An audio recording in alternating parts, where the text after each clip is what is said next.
नमस्कार दोस्तों। ब्लडी सत्य के आज के इस एपिसोड में मैं आप सभी लोगों के सामने एक ऐसी घटना की कहानी लेकर आ गया हूं जिस घटना की वजह से दो लड़कों का दिमाग कुछ इस कदर से फिर गया कि उनके जहन से आज तक वो चीज़ निकल नहीं पा रही है। बिल्कुल अविश्वसनीय खतरनाक घटना है। कहानी को अंत तक सुनना, मज़ा आ जाएगा, रोंगटे खड़े हो जाएंगे। दरअसल गुजरात के एक छोटे से गांव में आज से 10 साल पहले एक सोसाइटी थी, एक बड़ी सी बिल्डिंग। आप लोग ज़्यादा हैरान मत होइए ये सुन के कि एक छोटे से गांव में एक बड़ी सी बिल्डिंग कैसे हो सकती है। ये गांव एक शहर से ही लगा हुआ था और थोड़े से आउटर इलाके में था, इसलिए इस गांव का एक अलग नामकरण हो गया था बस। तो यहाँ पर एक अच्छी खासी बड़ी बिल्डिंग थी। सब लोग अपने अपने घर में अच्छा खासा जीवन यापन कर रहे थे। एक दिन की बात है, 2014 में ही ठंड का मौसम था, दिसंबर का टाइम चल रहा था। सोसाइटी में एक फंक्शन ऐसी कुछ तो भी आया, तो ये अनाउंस हुआ कि आज की रात किसी के भी घर पे खाना नहीं बनेगा, सबका खाना सोसाइटी के बेसमेंट में रखा जाएगा। सब लोग बहुत खुश हुए कि चलो एक अच्छा सोसाइटी वालों का गेट टुगेदर होगा। बेसमेंट में खाना रखा गया। 9:30 बजे के आसपास सब लोग खाना खाने के लिए पहुँचे। खाना वाना खा के सब 11 बजे तक ख़त्म किए हैं। फिर अनाउंस हुआ कि ऐसे मौके बार बार नहीं मिलते हैं, कल संडे का दिन है, इसीलिए आपको कल जॉब पे तो जाना नहीं है। अब चलेंगे सब गार्डन में और गार्डन में एक्टिविटीज़ करेंगे, तरह तरह के गेम्स खिलाए जाएंगे। बच्चे बूढ़े अपना एंजॉय करेंगे, जवान लोग अपना एंजॉय करेंगे, जिनके पास पैट्स हैं वो पैट्स के साथ खेलेंगे। किसी तरह की कोई रोक टोक नहीं होगी। चलिए गार्डन में, चलिए चलिए चलिए। सब लोग गार्डन में पहुंच गए। गार्डन में बढ़िया से सब अपना अपना टाइम पास करने लगे और पता ही नहीं चला कि कब रात के 1-1:30 बज गए। फिर सबने नोटिस किया, अरे भाई अब बहुत हो गया भाई, सोने जाना है, अगले दिन उठना भी तो है, रूटीन बिगड़ जाएगा, मंडे का टेंशन हो जाएगी। लेकिन इस सोसाइटी में पलाश नाम का एक लड़का था। अब ये जो पलाश है, ये एक मतलब व्हाट्सएप में ग्रुप चलाता था ये लड़का। इस ग्रुप में सारे यंग एज के लड़के थे। तो पलाश ने अपने ग्रुप में मैसेज कर दिया था कि भाई देखो, मेरे घर पे आज कोई नहीं है, आने वाले 5 दिनों के लिए मेरे पेरेंट्स बाहर हैं, मैं अकेला हूँ घर पे। जो जो चाहे मेरे घर मेरे साथ चल सकते हैं, हम रात भर एंजॉय कर सकते हैं। एक तरीके से मेरे घर एक बढ़िया वाला नाइट आउट हो जाएगा। अब छोटी जगहों के जो लोग रहते हैं उनके लिए नाइट आउट करना वगैरह थोड़ा इतना ईजी नहीं रहता है। शहर के बच्चों को अक्सर नाइट आउट करने की छूट मिल जाती है थोड़ी आसानी से। खैर, इस ग्रुप के मैक्सिमम लोगों ने बोले कि नहीं भाई, हमको परमिशन नहीं मिलेगी, बहुत रात हो गई है, पहले से डिसाइडेड नहीं था, फलाना ढिमकाना। दुनिया भर के लोगों ने अपना अपना वो दे दिए। लेकिन पलाश के अलावा 3 लड़के और थे इस ग्रुप में जो तैयार थे कि हाँ, हम रुकेंगे, हम तुम्हारे घर चलेंगे, नाइट आउट करेंगे। तो यही हुआ। पलाश के अलावा एक लड़का था ऋषि नाम का, एक लड़का था हेत नाम का और एक लड़का था विजय नाम का। ये चारों ने प्लानिंग की कि हम चारों मिलके पलाश के घर पे नाइट आउट करेंगे। तो बस अपने अपने घर से परमिशन लेके, इनको मिल भी गई परमिशन लेके, ये सब पलाश के घर पे पहुंच गए। अब क्या था, ये लोग ड्रिंक एंड ऑल नहीं करते थे और गुजरात में इतनी इजीली पॉसिबल है भी नहीं, और बच्चे थे, ज़्यादा बड़े नहीं थे। इतने भी बच्चे नहीं थे, बड़े थे थोड़े, मतलब 20-21 साल के आसपास के एज ग्रुप के थे। तो अब पलाश के घर पे पहुँचे, सबसे पहले लगाई गई एक मूवी। मूवी को देखते देखते मैगी बना लिए, मैगी के साथ चाय बन गई। मूवी चल रही, मैगी चल रही है, चाय चल रहा है, सब मज़े में एंजॉय कर रहे हैं। लेकिन थोड़ी देर बाद मूवी ख़त्म हो गई। तो अब क्या करें? नहीं, क्या करें, अभी बहुत बोर हो रहे हैं यार। रात के तकरीबन 3 बज रहे थे कि इसमें जो ऋषि नाम का लड़का था वो एक क्या पड़ता है कि यार कितनी देर और ऐसे ही बैठे रहेंगे। नाइट आउट करने की प्लानिंग थी ना, पहली रात को ख़राब कर देंगे तो आने वाली 4 रातें और है, तो हम तो बहुत गंदा इरिटेट हो जाएंगे। एक काम करते हैं, अपन लोग कहीं बाहर घूमने के लिए चलते हैं। तो जो कम उम्र के लड़के थे, जैसे कि हेत और विजय, ये दोनों कम उम्र के थे, ये दोनों 17-17 साल के लड़के थे। बोलते हैं कि यार भैया सही नहीं रहेगा ऐसे जाना। पलाश और ऋषि फिर दोनों दबाव डालते हैं कि भैया चलो घूमने के लिए, ऐसे मौके बार बार भी तो नहीं मिलते हैं, कुछ नहीं होगा, किसी के कोई पेरेंट्स को नहीं बताएगा, चलो मज़े करेंगे। तो बस फिर क्या था, ये लोग पैदल पैदल पलाश के घर पे ताला मार के घूमने के लिए निकल पड़ते हैं। घूमते घूमते घूमते घूमते अपने गांव से बाहर निकल गए। इनके गांव के आगे एक और गांव था, मतलब ये शहर की तरफ घूमते घूमते नहीं जा रहे थे, गांव की तरफ घूमते घूमते जा रहे थे। एक दूसरे गांव के आने से ही पहले इन लोगों को एक बोर्ड दिखाई दिया। उस बोर्ड में लिखा हुआ था आखिरी मंजिल। इस बोर्ड को ये चारों लड़कों ने पहले कभी नहीं देखे थे। हैरान हो गए कि बोर्ड यहाँ पर आया तो आया कैसे। उस बोर्ड के नीचे एक एरो बना हुआ था। एरो राइट साइड में जाने का इशारा कर रहा था। वो राइट साइड में जो रास्ता था वो बिल्कुल कच्चा रास्ता, ऊबड़ खाबड़, पत्थर गड़े हुए हैं, सूखी सूखी झाड़ियाँ नीचे अपना दम तोड़ रही है। इन लोगों ने डिसाइड किए कि चलो आखिरी मंजिल में एक बार जाके तो देखते हैं क्या सीन होता है, आखिर वहाँ पे है क्या। ये लोग चलते चलते चलते 500 मीटर का सफ़र तय करते हैं और फिर इनकी नज़र पड़ती है एक कब्रिस्तान के ऊपर। इस कब्रिस्तान को देख के चारों लड़के हैरान हो जाते हैं। हैरान इसलिए क्योंकि इस पूरे के पूरे गांव में एक भी मुस्लिम नहीं रहते थे, ना ही बाजू वाले गांव में। ये देख के शॉक्ड थे।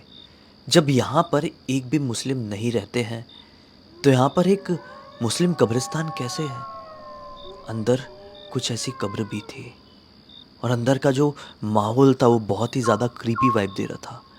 ठंड के कारण जो ओस थी, जो कोहरा था, कुछ इस प्रकार से कब्रिस्तान के अंदर उड़ रहा था जो कि किसी की भी रूह को कपा देने के लिए बहुत ज़्यादा काफ़ी था, बहुत ज़्यादा। अचानक से ये लोग उस गेट के सामने जाके खड़े हुए ही थे जिस गेट में ताला लगा हुआ था। उस गेट के अंदर से कुछ तो भी खोदने की आवाज़ आने लगी। अब आधी रात में 3 सवा 3 बजे के आसपास एक अनजान कब्रिस्तान के सामने 4 कम उम्र के लड़के खड़े हैं। उस कब्रिस्तान के अंदर से अचानक से खोदने की कुछ आवाज आने लगे तो कितना डर लगेगा। ये चारों की सिट्टी पिट्टी गुल हो गई। सर से लेकर पैर तक पूरे रोंगटे खड़े हो गए। अचानक से इस खामोशी को तोड़ते हुए ऋषि कहता है कि अरे भाई, ये तो कुछ इंटरेस्टिंग हो रहा है, अंदर चल के देखे क्या, कौन है, क्या खोद रहा है। इस कब्रिस्तान के बारे में तो हमको ज़्यादा कुछ पता नहीं है, चलो ना देख के आते हैं, बहुत इंटरेस्टिंग और बहुत एडवेंचरस होगा। रोकते हुए पलाश कहता है कि नहीं ऋषि, मैं ये कभी अलाउ नहीं करूँगा। तुम सभी लोगों ने अपने अपने घरों पे बात की हो कि मेरे घर पे नाइट आउट ले जा रहे हो, यानी कि इन दोनों लड़कों की, जो कि कम उम्र के थे ना, हेत और विजय कम उम्र के थे, और तेरी भी। पूरी की पूरी जिम्मेदारी मेरी बनती है भाई। और ऐसे कब्रिस्तान में गेट कूद के जाना, जिस कब्रिस्तान के अंदर से आधी रात गए संदिग्ध आवाज़ें आ रही है, वो बहुत ही ज़्यादा हार्मफुल हो सकता है। ये बिल्कुल भी ठीक नहीं रहेगा। ऋषि बोलता है चल डायलॉग बाजी मत कर, मेरे को जाने दे, हाँ मेरे को बहुत मज़ा आएगा। और मैं तो कहता हूँ तुम तीनों भी चलो, मेरे होते हुए तुम्हारा कुछ बिगाड़ नहीं सकता। अचानक से ऋषि की आंखों में कुछ तो भी डरावना सा दिखने लगा था। ऐसा लग रहा था ऋषि ये खुद से नहीं कह रहा है, कोई तो भी उससे ये कहलवा रहा है। ऋषि को तीनों लड़के रोकते रह गए, लेकिन वो किसी के आओ सुना ना ताओ सीधे गेट कूदा और अंदर जैसे ऋषि गया तो वो पता नहीं क्या खोदने की आवाज अंदर से और जोर जोर से आने लगी। आवाज कब्रिस्तान के अंदर से कहीं से आ रही थी। कब्रिस्तान थोड़ा बड़ा भी था, लेकिन कहां से आ रही है, कौन निकाल रहा है, ये समझ में नहीं आ रहा था। उस आवाज का पीछा करते हुए ऋषि अंदर की तरफ बढ़ चला। सुनसान अंधेरे में दूर से कुत्तों के रोने की आवाजें सुनाई दे रही थी। उल्लू कुछ ऐसी आवाजें निकाल रहे थे जो कि किसी को भी कपा देने के लिए बहुत इनफ था। दूर कहीं चमगादड़ भी उड़ रहे थे, उनकी उड़ने की आवाज भी कुछ ऐसा लगा रही थी कि यार ये पता नहीं कहीं हमारे ऊपर हमला कर दे तो क्या हो जाए। कुछ ही मिनटों बाद ऋषि अंधेरे में अंदर कहीं गुमसा हो गया। बाहर खड़े हुए इन तीनों लड़कों को लगा कि ऋषि आएगा, लेकिन 15 मिनट बीत गए, ना ही ऋषि की कुछ आवाज आई और ना ही ऋषि लौट कर आया।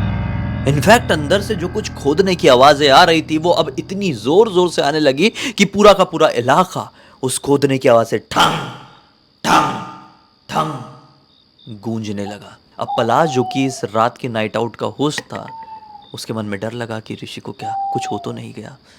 गेट के पास थोड़ा और बढ़ा, ऋषि भाई जल्दी आ जा, हमें लौट जाना चाहिए, मुझे अब कुछ ठीक नहीं लग रहा है। इतनी जोर से चिल्लाया कि वो खोदने की आवाज भी इसकी आवाज के सामने डाउन हो गई। लेकिन फिर से अंदर से किसी का कोई रिस्पॉन्स नहीं आया।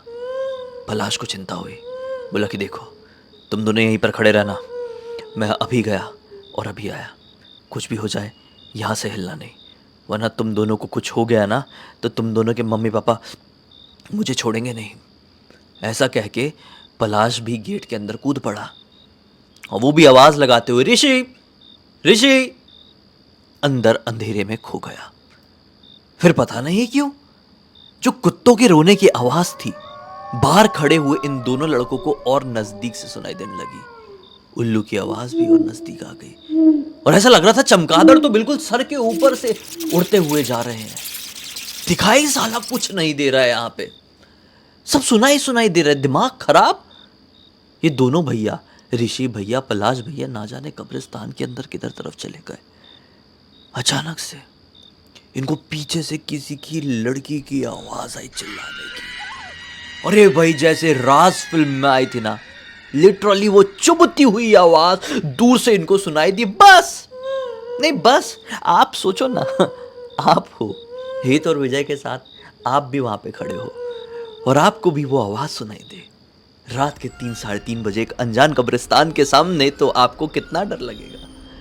इनको भी वैसे ही डर लगा और ये तो कम उम्र के लड़के बोले भाग, अंदर ही भाग, अंदर भैया लोग तो अपन को बचाएंगे। दोनों धड़धड़ा के कूद के बिल्कुल अंदर की तरफ दौड़ दौड़ के उस आवाज की तरफ जाने लगे जहां से वो खोदने की आवाज अभी भी आ रही थी।